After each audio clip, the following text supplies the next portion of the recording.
দেখতেছি এখান থেকে টাইনে একটা কাগজ নিয়ে এখানে বিছনা দিছে, বিছনা দেওয়ার পরে আর দোকানদারে এনে একটা কলা পানি ওনারে দিছে, দেওয়ানোর পর আমি কেলাম যে খালা আপনার ঘটনা কি, পরে কান্দে দিছে, পরে কান্দন করতেছে মা এই মাসের এই ঘটনা। পরে আমি বললাম যে আপনার স্বামী আছে, আমার স্বামী আছিল, আমার স্বামীরে মায়ের ধরে খেয়ে দিতে আমার 4-5 জন পোলা পানে আমার এই অবস্থা করছে। আমি তাদের কথা হাতে পায়ে দিয়েছি, কত অনুরোধ করছি, তারা আমার মানে তারা আমার নির্যাতন করছে, মারধর করছে।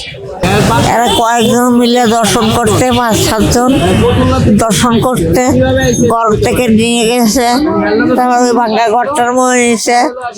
এরা দর্শন করতে আমার স্বামীরও মারতে ধরে, আমারও মারতে ধরে।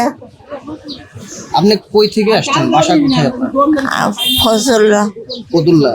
এখানে আসছেন আপনার স্বামীর সাথে? আমার স্বামীর সাথে আইছিলাম আমি কিছু পয়সা তুলতে। সে দেখি সকালবেলা এইভাবে শরীরে কাপড় চুপড় নাই, সে শুয়ে আছে। পরে এসে বললাম যে আন্টি আপনি এখানে এইভাবে কাপড় চুপড় নাই শুয়ে আছেন কেন? কয় বাবা আমি থাকি ফতুল্লা থেকে বলে সে আইছে।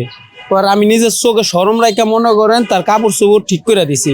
পরে বলছি যে আপনার সাথে কেউ আইছে কিনা, বলে যে তার স্বামী আসছিল, একজন মহিলা আসছিল, তার এইভাবে রাইখা চলে গেছে। আর সে বলে রাত্রেবেলা বলে 3-4 জন মিলা তার সাথে জীবনও বলে এইসব সে চোখ দিয়েও দেখে নাই, তো তার সাথে এইসব দুর্ঘটনা বলে ঘটে গেছে। আমরা সকালবেলা আইসা দিই তার এই অবস্থা, এখন পর্যন্ত তার একটা খবরও নিতে আসে নাই, কেউ তার জিগাইতেছেও না।